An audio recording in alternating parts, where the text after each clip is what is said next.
Okay, today we will have our last lecture and we will have our midterm next week, and then the following 2 weeks we will have student presentation on your research proposal.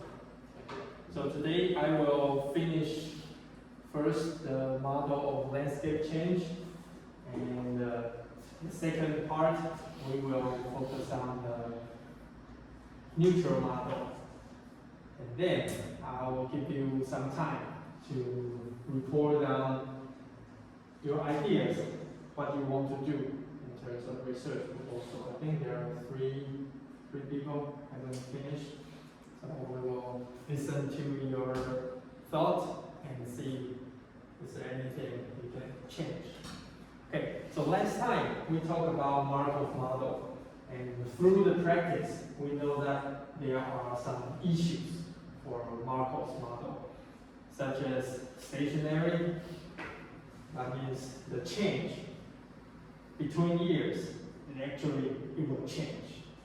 So based on different situations, they may have different results. That's why we normally cannot easily predict future landscape, just simply based on the past. Well, if the experience from the past gives us some ideas on how it already changed, and we can use those information to sort of have better idea on how to predict, but there is some modification needed. And we already mentioned the actual and the projected, there are always some error. And how can we reduce that error? Then we need to understand what's the constraint for the Markov model. Well, I'll just go through this quickly because we already mentioned that last time. There are 3 things that we need to consider. First is the spatial covariance. Are there anything that maybe climate, maybe vegetation type, maybe how wet it is, the precipitation, things like that. That will influence how the landscape will change from different categories, land use, one land change to other different type. So for different covariant or larger, like we said, the climate situation, they may have different transitional metrics, and that will cause the differences in the change between years. The second thing is neighborhood effect. Mentioned that as the best example is the road. Most of the time the development will follow the road. So when you're next to the road, the most likely the chance you will be developed is much larger than other kind of land use type. So the neighbor will affect how they change in the future. The third thing is the role of history. We mentioned that the Markov models use the previous year's condition to predict what's happened in the future. But sometimes what happened in the future will actually based on things happened before, not just the previous year, but many years before. So they kind of the system have the memory of what happened, and then it will change. It will influence what will happen in the next. So those are the 3 things that are very important. And the 4th thing, that's the disturbance. That means there's something that, especially for the natural ones, that's actually not controlled by human. When we just talking about the land use type change, that we basically talking about human behavior. Like I wanted to change this agricultural land to building, or I want to develop a fish pond, so I dug up my land and fill in water, things like that. So those things are purely behavior, but naturally there are some disturbance going on. For example, fire, flood, and wind, typhoon. There are many different things that could happen. Once those things happen, it will bring the vegetation back to their earlier stage, and then succession will happen. So in addition to the human behavior, there are actually a lot of things that nature can change. So if we want to understand the effect of disturbance, we need to have a better idea on how land use the disturbance happens. And after it happens, how can it change? So that's why there's a new model coming in called landscape disturbance succession model. So model is very primitive. That means it's a mathematically simple, but normally cannot reflect the reality. But the goal of the landscape disturbance succession model is designed to include those components so we can predict our land use better. So these two things, we already know they are important processes in ecosystem. So after disturbance, there are, the source of disturbance can vary. Could be human sometimes, and here we mostly talk about nature. And a lot of things that is stochastic, that means we cannot control where it happens, how large it is, how long it will last, how frequent it will be. So those things are normally rendered, not really rendered, but stochastic. That means that every time it will be different. But we can still have some idea of those parameters.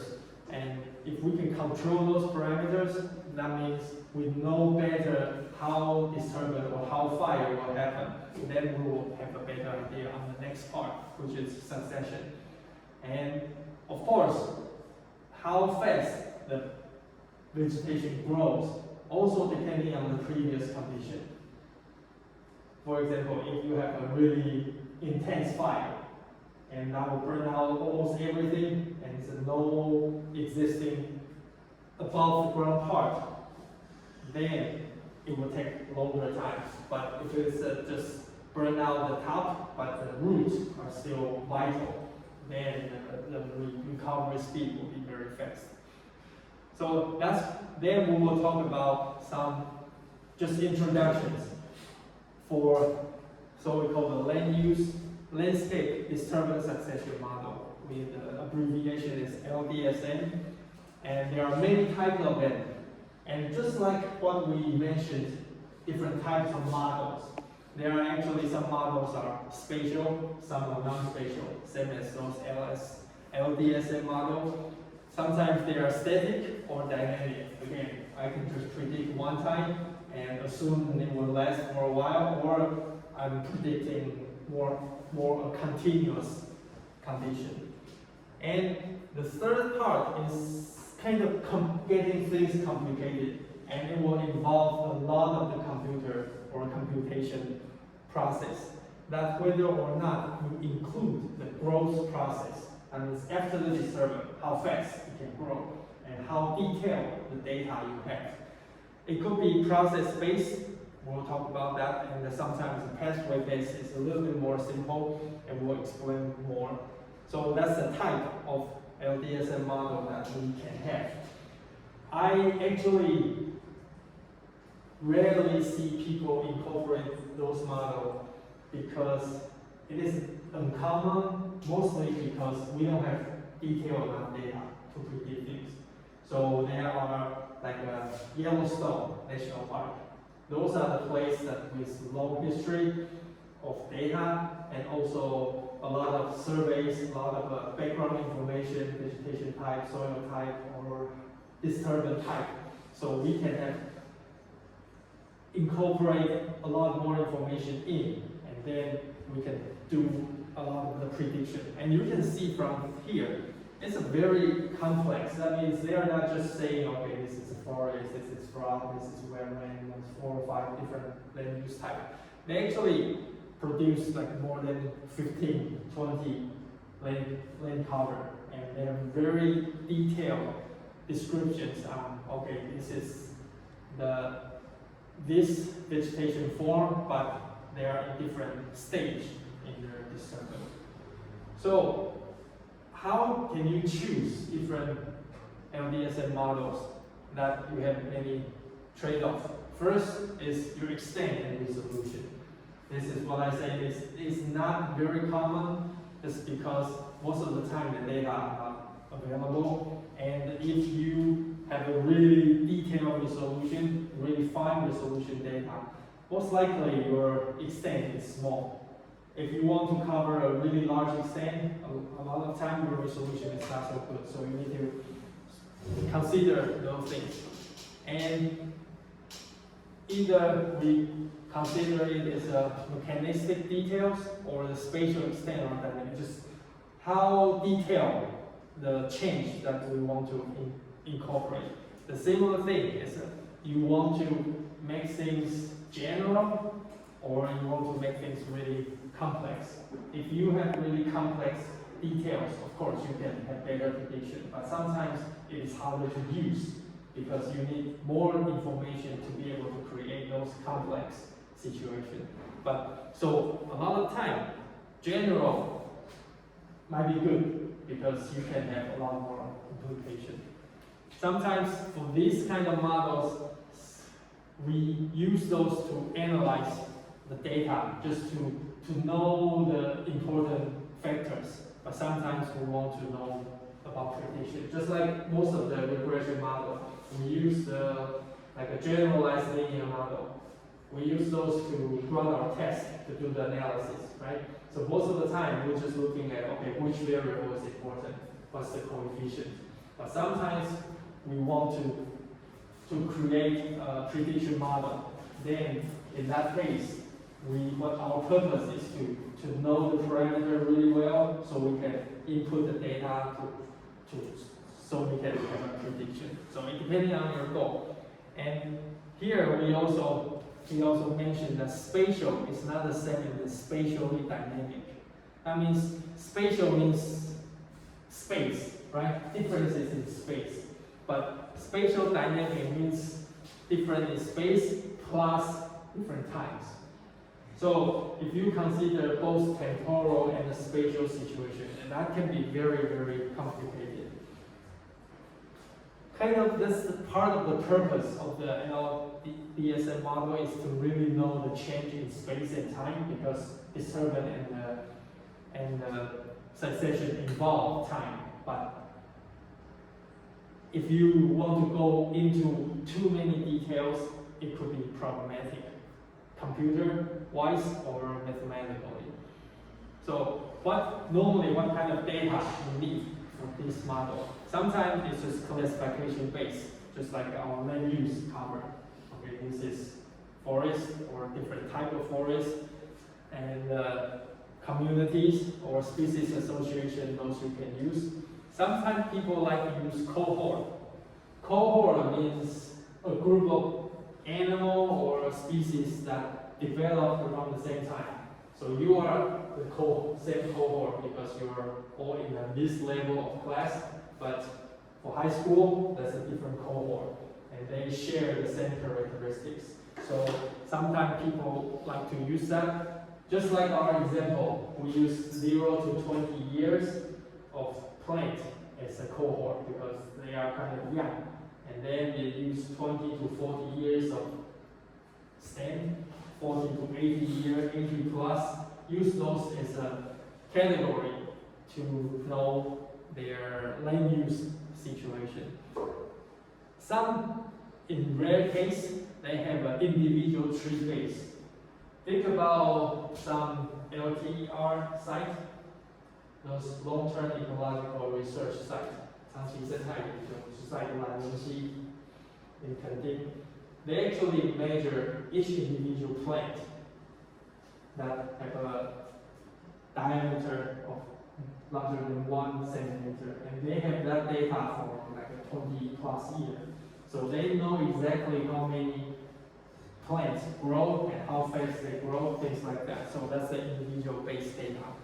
You can see that classification or cohort based are more easy to get, but individual is very hard, but of course more detailed.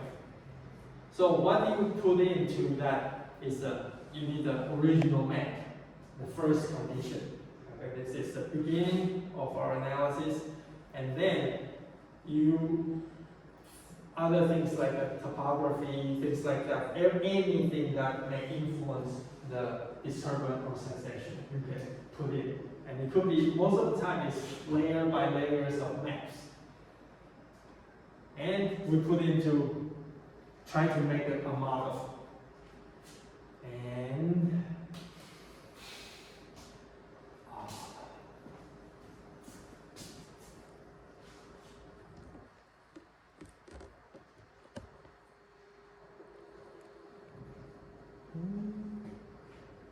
okay, so we put into the model, and then we need to, just like when we create to practice on the Markov model, we need to have some information based on change between years, based on how fast or how fast the plant can grow, things like that. So we can have a lot of different attributes of map elements, and then species, and then process behavior to see how things may change. And once we put all the things required into that model, we can then have some output.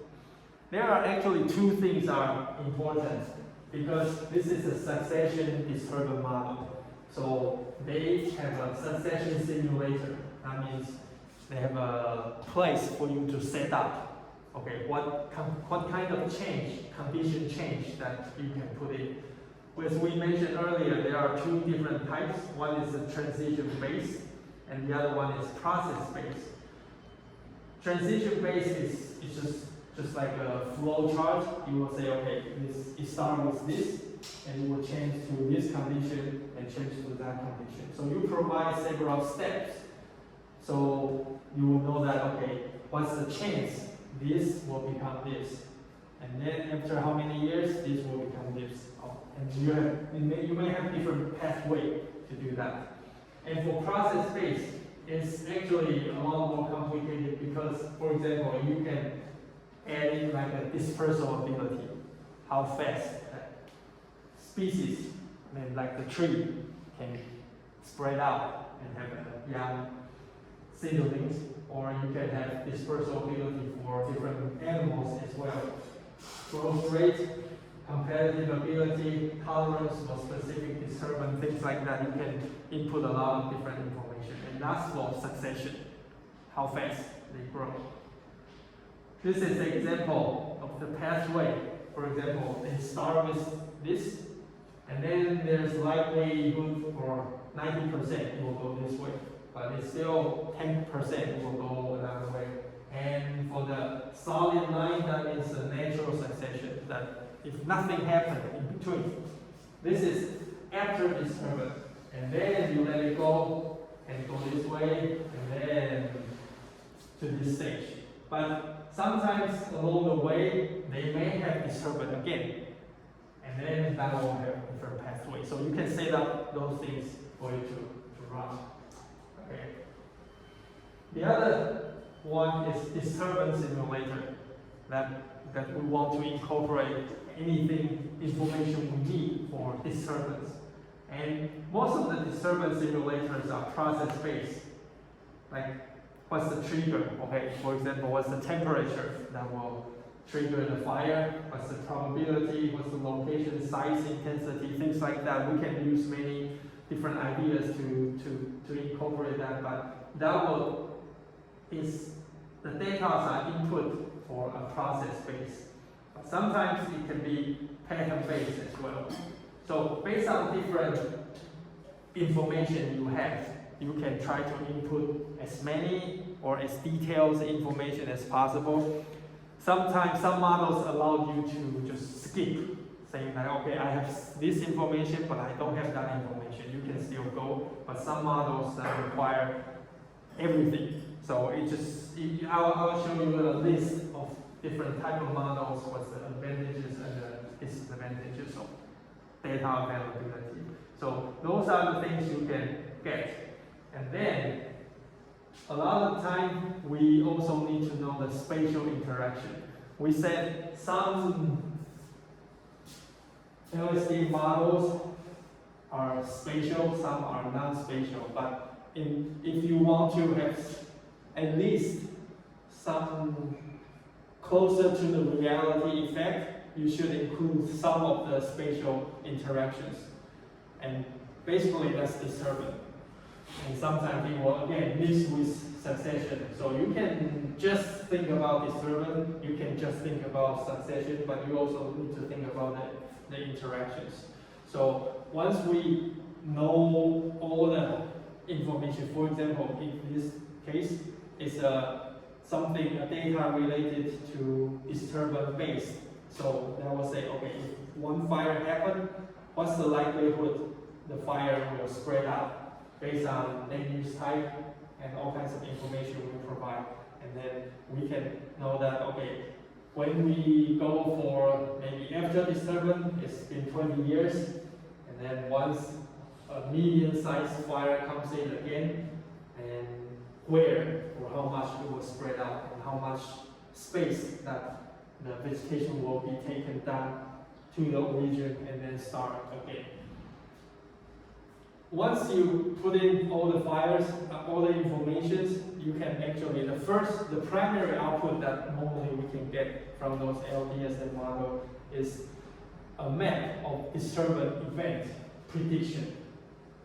That means, first of all, we know, for example, here's a road coming in, so if that's the source of fire, that people comes in with smoke, things like that, and along certain chain state, there are more higher likelihood for fire. And then you can predict, okay, the chance of those things event happen, and then how large it will be.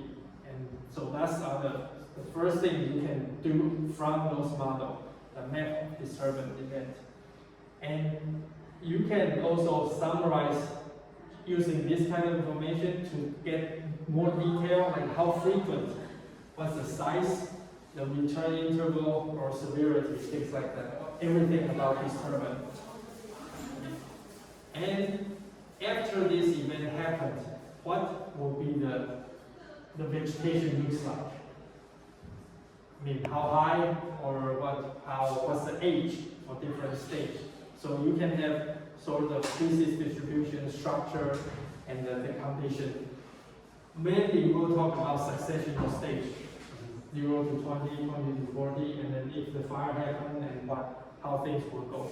So those are the primary output we can get because it's a very visual data. So we will be able to get a very good sense, and for management purpose, you can use those information to sort of, if you need to do some activities to prevent some event for some disturbance happens, you will know where to go and what's the place with higher priority. The secondary output normally is related to the analysis. That means we use this information to get the statistical analytical tool. That means we mentioned a little bit about FragStat. FragStat is a software that created to help you obtain, to get your landscape metrics. A lot of the diversity index, age index, things like that, core area index. All the FragStat is a software that can, just based on the landscape layer you input, they will create all kinds of metrics for you. So in this case, they can also model that. Since we already know that what's the chance the landscape will looks like based on a certain scenario, and then we can use FragStat and to tell us, okay, what kind of metrics would that become? We can, of course, analyze the first metrics, first landscape map, and then we can also analyze the predictions, and then we can use those information, and then all kinds of analytical tools can be used. So again, just if we can along the process, we can have a tool like this to help us get the data, the values from the landscape, then we can predict, we can compare, and we can do a lot of different things. The tertiary output, that means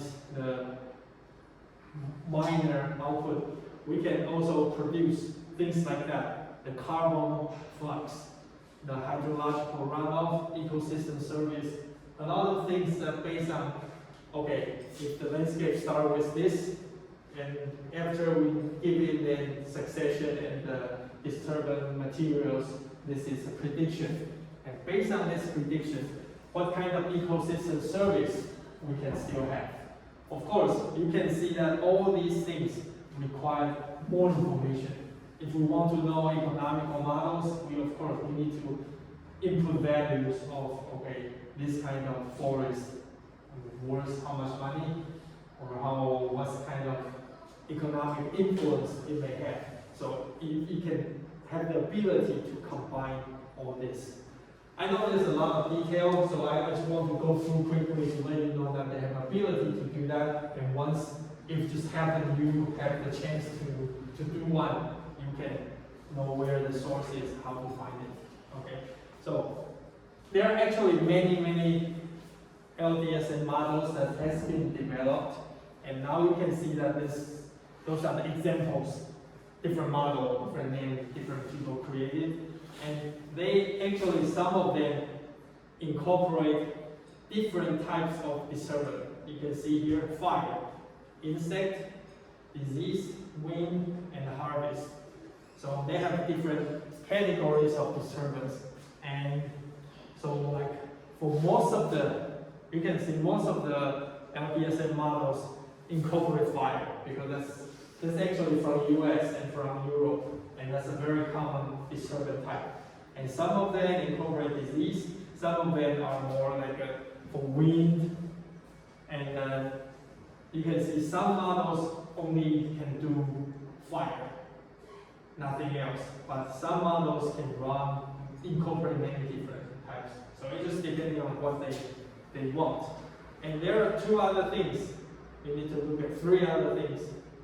One thing is, can you incorporate climate condition? Okay, there's a couple of things can do that. And in terms of succession, these four categories, four different types of models, they are stochastic, state-based. They can input a lot of the uncertainty into it. But for the top three, they are kind of simpler model. And they can only do, if you have one input, the result will be like that. But the stochastic will have a probability based. That means when you input the same length, same input, you can have different results. Of course, the spatial dynamics, some of them have low ability, some of them can really incorporate. That means they can do detailed years, things like that. So based on this, you can decide, okay, which kind of model you want. But in reality, most of the case is really depending on what kind of data you have in hand. The more detail about the higher resolution of land use and detailed understanding of disturbance and succession. Then you can, of course, do a lot more complicated model. But if you don't have a lot of data, maybe you can choose the ones on top and then just do simpler model based on that. Okay, so here is just a list of how you can select this. Of course, it will be based on your specific question. Okay, what kind of question you are asking? Are there any model constraints? That means how many data, resolution, disturbance, process, things like that. How many variables you want to incorporate, and the availability of data, and different models have different model assumptions. So whether your data fit in those assumptions. And the last one is the usability. Sometimes if you are really ambitious, you want to do a lot of different things, but actually your computer or data cannot support what you want. Okay, so things like this can be very useful, especially we already mentioned that a lot of the land use models are developed because the real life replication is very hard to get. So in this case, they can use this kind of model to just run it, to say, okay, if I have a fire in this intensity, or if I have fire in this kind of frequency, then what things will happen.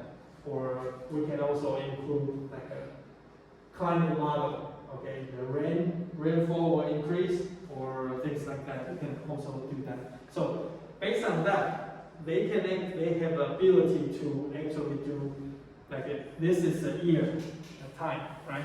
And this is the abundance of top vegetation type. So they can do that. Okay, we start with this, and if certain scenario happens, we can see that in the future, these two will disappear. And this one will be the dominant one, and some other categories won't change. Things like that. You can have a good prediction of that. So once you know that, you will understand, okay, if these two species are the key component, key species in our ecosystem, then we ought to spend a lot of efforts to protect it. But if it doesn't really matter, then it is fine. So you can, like this is a future climate plus insect, and you do this kind of prediction. So the scenario analysis is especially useful for LDSM. It's like, okay, what's the possibilities for future, and you can try different things. And as I mentioned, climate change, disturbance regimes, that you can change different things, or you can also include how fast the human development will come in, or different policy. For example, like the Forestry Bureau, in 20 years ago, they decided, okay, we should plant a lot of trees in the lowland. And that actually will change our vegetation or succession type a lot. So you can incorporate all those things and try it out. And in one of the class, when I was taking this course, our teacher actually gave us the data, a simulation data, and just give us a data set for this, and then we can just input, okay, I want to change fire for every 5 years. And intensity is like small, medium, large, and you can try different things and then just say run. And then we'll create, okay, all sorts of different scenarios. So you will be able to, after you test, you really run that. Of course, I know that the model part is complicated, but as long as you can understand, okay, what's the input, what's the output will be like, and then you have many chance to actually do that, you actually can understand the model very well, because you will have a good sense of what will happen based on different scenarios. So the application, we can of course know the landscape dynamics. So that's not just like this. This is a non-spatial explicit. We don't know where it is. We will be able to know where it is, what's the connectivity, what's the landscape diversity, anything like that. You can use the frame step to calculate. And we can evaluate alternative future scenario. Okay, this is the past. Now we are here. And then we can use different climate scenario or different scenario to know, okay, what the percentage of certain type of forest will last. Okay, that's a very useful one. And a lot of time we will use for species conservation. Especially once we have those data to all those possible scenarios, we can, for example, for this is interior species. They don't like edge.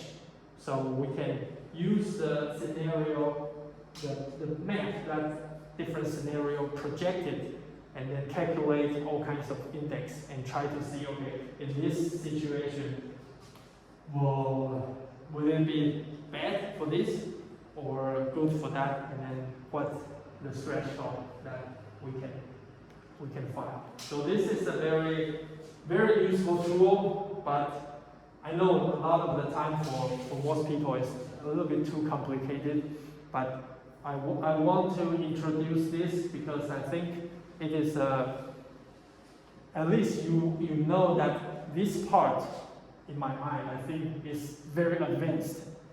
Actually, people have developed a lot of different things, and they have a really strong ability to do a lot of different things. It is available. It's just most people don't need that or don't have the data to do that. But once you know that there's already people develop all kinds of this high-tech model, you will have a better idea. Okay, if I can get this information or try this scenario, then this is something. It's something that you can do better in terms of species conservation. I think that's a very useful tool that we can use. All right, that's the first part.